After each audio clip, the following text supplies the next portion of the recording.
स्वागत है आपका फिर से एक बार हमारे साथ जुड़ने के लिए। तो देखिए रात को बहुत देर बाद जो है बीएमएस बीएचएमएस एंड बीओएमएस का जो है राउंड 2 का रिजल्ट डिक्लेयर हुआ था। तो आपने सिलेक्शन लिस्ट तो देखा होगा। जिन बच्चों को सीट अलॉटमेंट हुआ है उनका हार्दिक अभिनंदन। देखिए जिनको सीट अलॉटमेंट नहीं हुआ है तो उसके कुछ रीजन हो सकते हैं। तो आपको क्या करना है, बस वेट करना है कि थर्ड राउंड कब हो जाएगा। और थर्ड राउंड के बाद यहाँ पर एक फोर्थ राउंड भी ऑनलाइन कंडक्ट किया जाएगा। उसके बाद एक स्टे वैकेंसी राउंड होता है जो कि थर्ड राउंड के बाद मॉपअप राउंड के बाद होता है। और लास्ट में आपका एक स्पॉट राउंड भी हो जाएगा। तो आपको सीट नहीं मिला इसका मतलब आपको ज़्यादा घबराने की बात नहीं है। अगर कुछ सीट बचे हुए होंगे तो नेक्स्ट राउंड के अंदर फिल किया जाएगा, तो आपको वहाँ पर सीट अलॉटमेंट हो सकता है। तो देखिए इस वीडियो के अंदर हम पूरा डिटेल में बात करेंगे कि सिलेक्शन लिस्ट जो रिलीज हो चुका है उसके अंदर किस वर्ड का मीनिंग क्या है। यानी कि अगर आप एनटीडी एनटीसी या फिर फीजे कैटेगरी में या फिर ओबीसी कैटेगरी में आते हो, आपका अगर ओपन का सीट अलॉटमेंट हुआ है तो आपको क्या वहाँ पर पूरा फीस देना पड़ेगा या फिर कैटेगरी का फीस देना पड़ेगा। साथ ही साथ हम बात करेंगे कि आपको राउंड 2 में जो सीट अलॉट हुआ है तो उसके अंदर डॉक्यूमेंट कौन कौन से रिक्वायर्ड है जो कि आप एडमिशन के लिए जाओगे तब आपको वहाँ पर सबमिट करना पड़ेगा। साथ ही साथ आपको डिमांड ड्राफ्ट किस तरह से बनाना है। उसके बाद हम बात करेंगे कि अगर आप राउंड 2 के अंदर फ्री एग्जिट लेते हो तो आपको क्या रूल रहेंगे, या फिर अगर आप कॉलेज ज्वाइन करते हो तो आपका सीट बुक रहेगा या नहीं रहेगा, या फिर अगर आपको राउंड 1 में कोई सीट मिला था लेकिन राउंड 2 के अंदर कुछ अलग सीट मिल चुका है तो आप ओल्ड कॉलेज ज्वाइन करना चाहते हो तो उसे आप किस तरह से ज्वाइन कर सकते हो, तो उसके बारे में हम पूरा डिटेल में बात करेंगे। साथ ही साथ आपको डिमांड ड्राफ्ट किस तरह से बनाना है, बेटरमेंट के लिए अप्लाई किस तरह से कराना है, तो पूरा प्रोसेस विद डिटेल एक्सप्लेन करके मैं आपके साथ शेयर करूंगा। देखो वीडियो थोड़ी लंबी हो सकती है तो आप पूरा वीडियो देखिए, आपका हर एक डाउट यहाँ पर क्लियर हो जाएगा। लेकिन अगर आप चैनल के ऊपर पहली बार आए तो चैनल को सब्सक्राइब करके हमारे साथ बने रहिए ताकि फ्यूचर का आने वाला कोई भी अपडेट हो एमबीबीएस से लेकर बीएससी नर्सिंग का महाराष्ट्र स्टेट, साथ ही साथ ऑल इंडिया कोटा के थ्रू अगर आप किसी भी स्टेट में एडमिशन करना चाहते हो तो हम आपको पूरा विद डिटेल एक्सप्लेन करके पूरा एडमिशन प्रोसेस जो है फ्री में गाइड करने की पूरी कोशिश करेंगे। सबसे पहले जो आपको सिलेक्शन लिस्ट दिख रहा है ना, तो ये बीएमएस बीएचएमएस कोर्स का है राउंड 2 का। देखिए फिजियोथेरेपी का जो थोड़ा जल्दी आ गया था इसलिए रात को मैंने वीडियो बनाकर आपके साथ शेयर किया था। सबसे पहले आपको इस लिस्ट को देखना है। देखिए आप अगर ध्यान से देखोगे तो आपको यहाँ पर जो नंबर 1 का स्टूडेंट दिखाई देगा जो कि इसको ओपन कैटेगरी का सीट अलॉटमेंट हुआ है आर्य पोदार आयुर्वेदिक कॉलेज मुंबई, इसको यहाँ पर सीट अलॉटमेंट किया गया है। तो राउंड 2 के अंदर इसको फ्रेश यहाँ पर सीट अलॉटमेंट हुआ है, इस बात का ध्यान रखिए। लेकिन उसके नीचे आपको एक बच्चा नजर आ जाएगा कि जिसको देखिए ईडब्ल्यूएस का है, वुमन कोटा का है, इसको जीएसी उस्मानाबाद मिला है। देखिए अभी इसको मतलब जो ऊपर के टॉप कॉलेज थे ना उसके अंदर एडमिशन नहीं लेना था, इसलिए इन्होंने यहाँ पर जो है अपने डिस्ट्रिक्ट के अपने नियर बाय के या फिर जो अपना फेवरेट कॉलेज है उसे चॉइस फिलिंग के अंदर डाल दिया था। इसलिए इनको बहुत ज़्यादा स्कोर के ऊपर भी यहाँ पर मतलब उस्मानाबाद का कॉलेज अलॉट हुआ है। इस ऊपर वाले बच्चों को नांदेड़ का मिला है। चाहे इन्हें भी जो है ऊपर का कॉलेज मिल सकता था लेकिन इनको नहीं चाहिए था, इसलिए इन्होंने यहाँ पर जो चॉइस दिया उसे अकॉर्डिंग इन्हें सीट अलॉटमेंट हो चुका है, इस बात का ध्यान रखिए। और नीचे आपको एक नजर आ जाएगा कि यहाँ पर नो चेंज आ रहा है। नो चेंज का मतलब यही होता है कि राउंड 1 के अंदर इन बच्चों को यही सीट अलॉटमेंट हुआ था, इसी कॉलेज के अंदर इन्होंने तिलक कॉलेज को ज्वाइन करके रखा, इन्होंने बेटरमेंट के लिए अप्लाई किया, लेकिन इनको कोई भी मतलब अदर जो कॉलेज था ना इसके ऊपर रैंक का तो अलॉट नहीं हुआ है, उसके अंदर इनका बेटरमेंट नहीं हुआ है, इसलिए इनको यहाँ पर नो चेंज आया है। उसके बाद देखिए एक बच्चा था जिसको कि यहाँ पर ओबीसी कैटेगरी के अंदर ईएमडी नजर आ रहा है ना आपको, तो ईएमडी का मतलब यही होता है कि ये जो ओबीसी कैटेगरी के स्टूडेंट है उनका स्कोर जो है इस कॉलेज के अंदर जो चॉइस फिलिंग देने वाले ओपन कैटेगरी के स्टूडेंट थे उनसे ज़्यादा था, इसलिए इनको यहाँ पर ईएमडी आया है, इस बात का ध्यान रखिए। तो इसका आपको स्कॉलरशिप के ऊपर कोई भी मतलब प्रभाव नहीं पड़ेगा। ईएमडी का मतलब यही होता है कि उन्होंने खुद का एक सीट डोनेट कर दिया है और वो सीट जो है अदर जो उनके अंदर के कैटेगरी के कम स्कोर वाले बच्चे ना तो उनको वो सीट अलॉट हुआ है। इसका मतलब यही होता है कि इन्होंने अपना एक सीट जो है अपने कैटेगरी के बच्चों को डोनेट किया है और ओपन का सीट यहाँ पर इन्होंने ले लिया है, इसका मतलब यही होता है। देखिए अभी किन बच्चों के सामने यहाँ पर नो प्रेफरेंस आ रहा है, इसका मतलब यही होता है कि जो राउंड 2 हुआ था नापला तो इन्होंने यहाँ पर कोई भी चॉइस नहीं दिया था, इसका मीनिंग यही निकल कर आता है, इस बात का ध्यान रखिए। और जिन बच्चों के सामने आपको यहाँ पर रिटेंशन नजर आ रहा है ना आरईटी, तो आरईटी का मतलब क्या होता है। देखिए एक बच्चा आपको यहाँ पर दिख रहा है जो कि आर्य पोदार है आयुर्वेदिक कॉलेज, तो यहाँ पर आरईटी नजर आ रहा है। आरईटी का मतलब होता है कि इन्होंने यहाँ पर रिटेंशन दे रखा है, यानी कि यहाँ पर इन्होंने अपना एडमिशन जो है कंफर्म कर रखा है, इस बात का थोड़ा ध्यान रखिए। देखिए आपको यहाँ पर और एक देखने को मिल सकता है कि कुछ बच्चे होते हैं जैसे कि देखिए ये बच्चा है यहाँ पर अवेलेबल दिख रहा है तो इसको कोई भी सीट अलॉटमेंट नहीं हुआ है। आप बोलोगे कि सर इसके नीचे तो बहुत सारे बच्चों को सीट मिला है तो बच्चे इसके ऊपर होते हुए भी इसको सीट अलॉटमेंट क्यों नहीं हुआ, तो देखिए इसने कुछ सेलेक्टिव कॉलेज डाल दिए होंगे, 2 3 4 5 जो भी इसको डालने थे वही कॉलेज इन्होंने डाल दिए, उसके अंदर की इनके कैटेगरी की पूरी सीट फिल हो गई या फिर इनका स्कोर उस कॉलेज के अंदर सूट नहीं होता था, इसलिए इनको यहाँ पर सीट अलॉटमेंट नहीं हुआ है, इसलिए इनको यहाँ पर चॉइस नॉट अवेलेबल आ रहा है। अगर आपने कम कॉलेज डाल दिए होगे तो आपका स्कोर बहुत ज़्यादा होगा तभी भी आपको सीट अलॉटमेंट नहीं हुआ होगा, इस बात का ध्यान रखिए। और आपसे कम स्कोर वाले बच्चों को भी सीट अलॉटमेंट हो सकता है क्योंकि उन्होंने पूरे के पूरे कॉलेज डाल दिए होंगे, इस बात का थोड़ा ध्यान रखिए। चॉइस नॉट अवेलेबल का मीनिंग यही होता है कि आपको कोई भी सीट जो है राउंड 2 के अंदर अलॉट नहीं हुआ है, इस बात को आप थोड़ा समझ लीजिए। देखिए ये हुआ सिलेक्शन लिस्ट के बारे में। आपको अभी एक बात ध्यान रखना है और सबसे इंपॉर्टेंट बात है, देखिए आपको एक लास्ट डेट दिया है इन्होंने ज्वाइनिंग के लिए 10/10/2023 जो है ना, तो उसके 5:30 PM तक आप कॉलेज के अंदर जाके अपना एडमिशन ले सकते हो, कॉलेज को ज्वाइन कर सकते हो। अपना सीट है वहाँ पर बुक करके आप थर्ड राउंड के लिए बेटरमेंट के लिए जा सकते हो, या फिर आप वहाँ पर क्या कर सकते हो, रिटेंशन फॉर्म देके अपना एडमिशन भी कंप्लीट कर सकते हो। इस बात को थोड़ा समझ लीजिए। लास्ट डेट आपका 10/10/2023 है आपको कॉलेज ज्वाइन करने का एंड रिटेंशन फॉर्म देने का। और इस दिन के बीच में कोई भी अगर 10/10 से 10 तारीख तक कोई भी हॉलीडे आता है ना, तो हॉलीडे नहीं माना जाएगा। इस बात का ध्यान रखिए। उस हॉलीडे के दिन भी आप कॉलेज के अंदर जाके वहाँ पर एडमिशन कर सकते हो। आपको बस क्या करना है, देखिए पूरे के पूरे ओरिजिनल डॉक्यूमेंट लेके जाना है। जो भी फीस है कॉलेज का, वो पूरा का पूरा जितना भी फीस कॉलेज बोलेगा, वो पूरा का पूरा फीस आपको लेके जाना है। डॉक्यूमेंट के बारे में भी हम बात करेंगे, साथ ही साथ डिमांड ड्राफ्ट किस नाम से बनाना है उसके बारे में भी हम पूरी की पूरी डिटेल में चर्चा करेंगे। तो ये जो सिलेक्शन लिस्ट था, इसके रिगार्डिंग कुछ पॉइंट आपको याद होने चाहिए थे। इस बात का थोड़ा ध्यान रखने के लिए मैंने एक डिटेल में आपके साथ शेयर किया हुआ है। देखिए अभी हम बात करेंगे कि आपको यहाँ पर मतलब डॉक्यूमेंट कौन कौन से चाहिए। अरे पोदार वैद्यकीय महाविद्यालय जो था ना मुंबई के अंदर, तो उसके अंदर कुछ डॉक्यूमेंट एडमिशन के लिए चाहिए थे ना, वही डॉक्यूमेंट आपको हर कॉलेज के अंदर देना पड़ेगा। यानी कि ऑल BAMS हुआ, BHMS हुआ, तो सभी कोर्स के लिए सेम डॉक्यूमेंट आपको सबमिट करना होता है।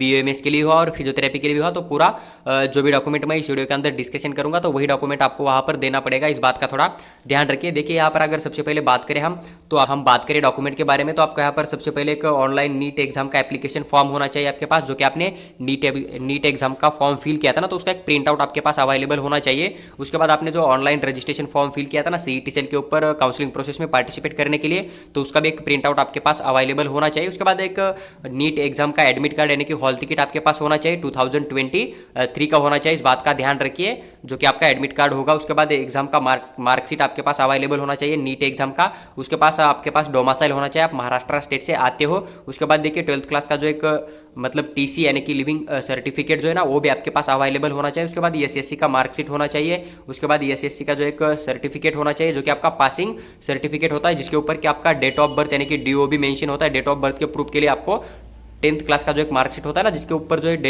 डेट ऑफ बर्थ मेंशन होता है ना, वही आपको यहाँ पर सबमिट करना पड़ेगा।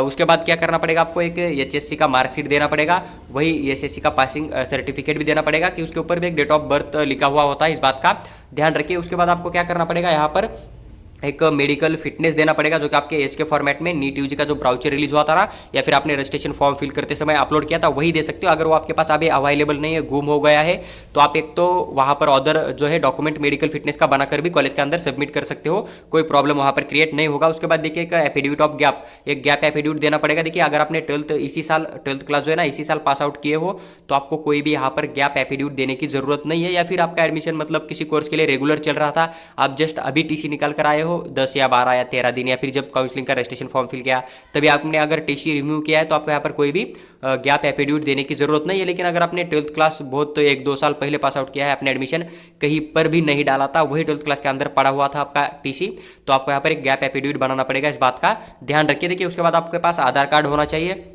आधार कार्ड के बाद ये जो वोटर्स कार्ड दिख रहा है ना, तो ये आपको कंपलसरी नहीं है। अगर होगा तो आप वहाँ पर सबमिट कर सकते हो, अगर नहीं होगा तो भी आपको कोई प्रॉब्लम वहाँ पर क्रिएट नहीं होगा। उसके बाद देखिए माइग्रेशन जो है ना, ये भी उन्हीं सेलेक्टेड बच्चे को चाहिए जिनको ये रिक्वायर है। अगर आप कॉमन आते हो, एकदम नॉर्मल हो, तो आपको यहाँ पर कोई भी माइग्रेशन का डॉक्यूमेंट देने की ज़रूरत नहीं। इसका बाद ध्यान रखिए। उसके बाद एक कास्ट देना पड़ेगा आपको।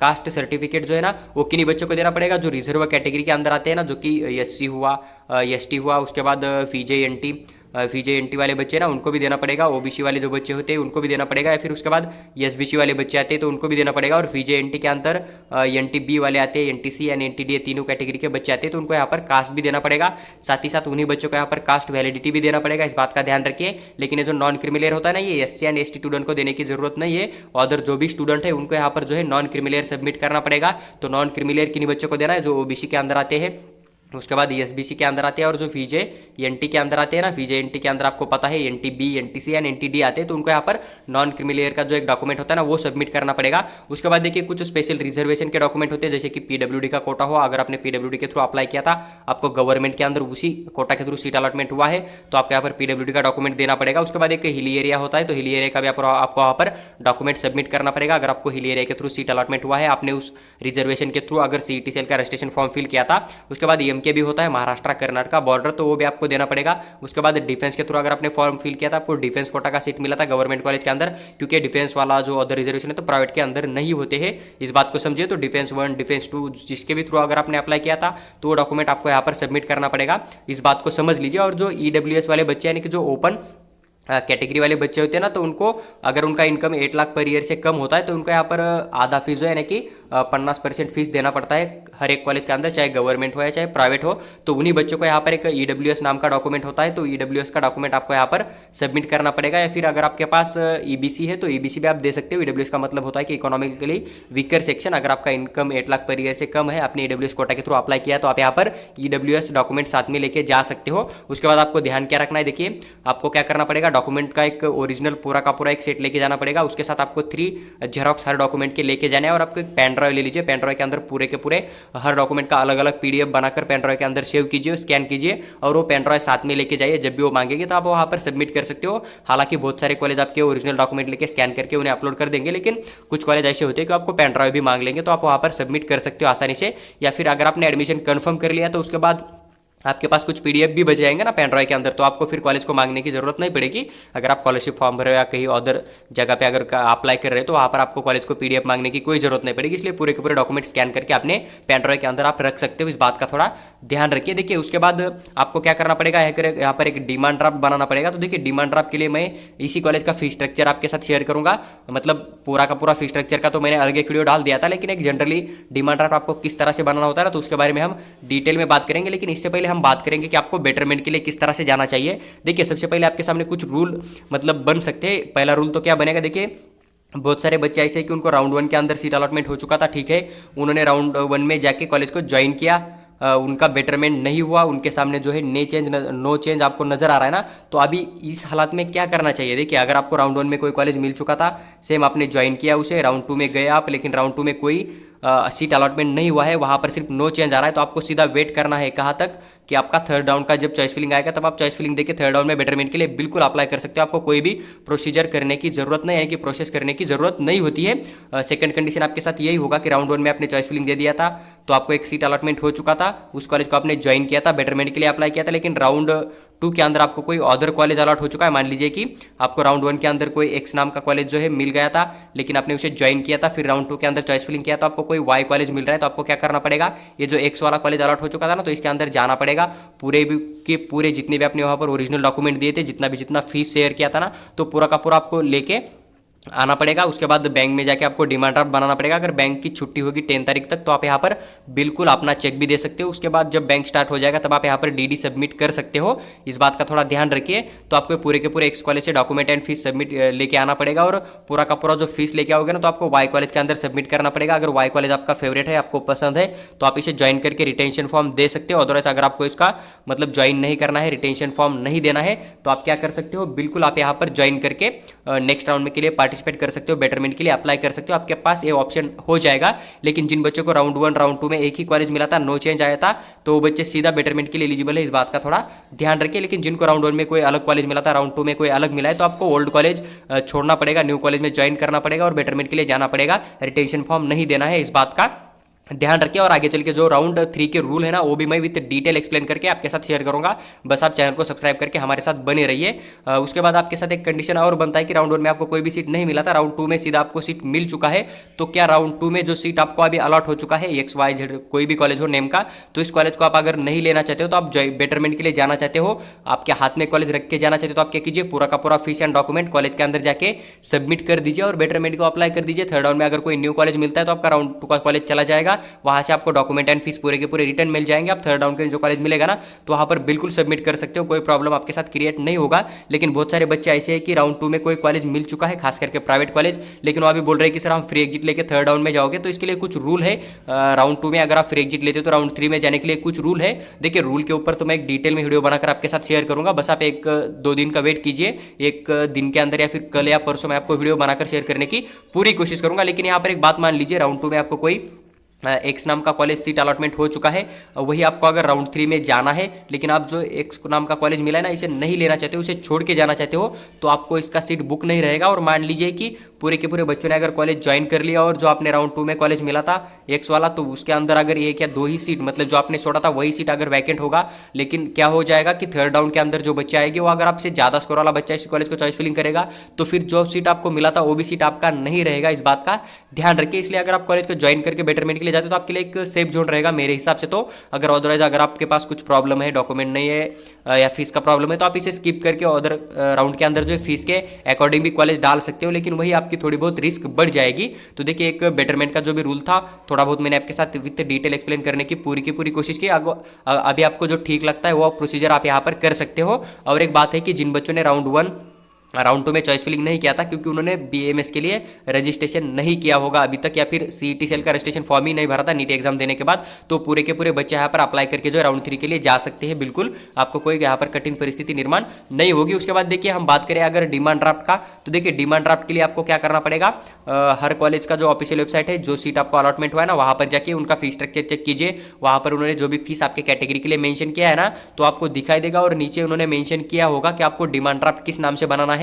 तो वो जो लाइन होती है ना, वहाँ पर जो मेंशन होता है ना नाम, तो उसी नाम से आपको डिमांड ड्राफ्ट बनाना पड़ेगा। इस बात का ध्यान रखिए। और वहाँ पर डॉक्यूमेंट भी आपको देखने को मिल जाएगा। अगर आपको इन्फॉर्मेशन नहीं मिल रही कॉलेज की वेबसाइट के ऊपर, तो आप कॉलेज का कॉन्टैक्ट नंबर लेके उनके साथ सीधा बात कर सकते हो और बोल सकते हो कि सर हमें डिमांड ड्राफ्ट कितना का बनाना है और किस नाम से बनाना है। इस बात का ध्यान रखिए। गवर्नमेंट कॉलेज में लगभग सेम ही होता है हर कैटेगरी के बच्चों के लिए। हर गवर्नमेंट कॉलेज का जो है डीडी लगभग सेम ही होता है, इस बात का ध्यान रखिए। लेकिन प्राइवेट कॉलेज के अंदर कैटेगरी वाइज भी अलग अलग आता है क्योंकि कुछ कॉलेज का फीस अलग अलग होता है ना प्राइवेट के अंदर, तो इस बात का थोड़ा ध्यान रखिए। उसके बाद आपको क्या करना पड़ेगा, और आपके पास एक ऑप्शन मिल जाएगा कि अगर आप कॉलेज के साथ कॉन्टैक्ट कर रहे हो लेकिन कॉन्टैक्ट नहीं हो रहा है, तो आप क्या कर सकते हो। मान लीजिए आप बीड़ में रहते हो प्रॉपर, लेकिन आपको कोई नांदेड़ का कॉलेज या फिर मतलब पुणे का कॉलेज मिल चुका है ना, तो आप क्या कीजिए, पहले पुणे सिटी के अंदर जाइए, आपके बैंक के अकाउंट में पैसा लेके जाइए, आपके साथ चेक लेके जाइए। तो आप यहाँ पर कॉलेज के अंदर जाते हो तो उनको बोलिए कि मैं आपको आज चेक दे दूंगा और कल मैं आपको डीडी जो है सबमिट कर दूंगा। अगर नहीं मान रहे तो आप उनसे डीडी की पूरी इन्फॉर्मेशन कंडक्ट कीजिए, और वही आपकी जो सेम ब्रांच है वही अगर पुणे सिटी के अंदर अवेलेबल होगी ना, तो उसी ब्रांच के अंदर जाके आप चेक देके वहां पर डिमांड ड्राफ्ट बनाकर कॉलेज के अंदर बिल्कुल सबमिट कर सकते हो। आपको कोई भी प्रॉब्लम फेस करने की जरूरत नहीं होगी। तो देखिए, जो राउंड 2 के बाद आपको क्या प्रोसेस करना है पूरा का पूरा विद डिटेल एक्सप्लेन करके मैंने आपके साथ शेयर किया हुआ है। अगर आपको वीडियो अच्छी लगती है तो लाइक कीजिए और चैनल को सब्सक्राइब करके हमारे साथ बने रहिए। और देखिए, अगर आपको कोई भी डाउट और बचा हुआ है तो हमारा एक पेड कॉल चार्ज है 300 रुपीज़, यहाँ पर आप 10 AM से लेकर 6 PM तक कभी भी कॉल करके हमारे साथ बात कर सकते हो 1 ईयर तक। जब तक आपको सीट अलॉटमेंट नहीं होता है, तो 10 AM से लेकर 6 PM तक हम आपका हर टाइम कॉल लेने की पूरी कोशिश करेंगे। अगर आपको ज्वाइन होना है तो आप हो सकते हो। अगर आपको पूरा का पूरा प्रोसेस हमारे थ्रू करना है अभी 2024 के लिए, या फिर अभी जो प्रोसेस चल रहा है ना कंटिन्यू, वो अगर ज्वाइन करना है तो 2000 रुपीज़ हमारा पूरा का पूरा पेड काउंसलिंग चार्ज है। अगर आप ज्वाइन करना चाहते हो तो बिल्कुल ज्वाइन कर सकते हो। आपको वहाँ पर कोई भी प्रॉब्लम मतलब क्रिएट नहीं होगा। इसके अंदर हम आपका रजिस्ट्रेशन फॉर्म, नीट एग्जाम का फॉर्म फिल करने से लेकर आपको सीट अलॉटमेंट होने तक जो भी ऑनलाइन प्रोसेस होता है ना, तो पूरा का पूरा हम खुद कर लेंगे।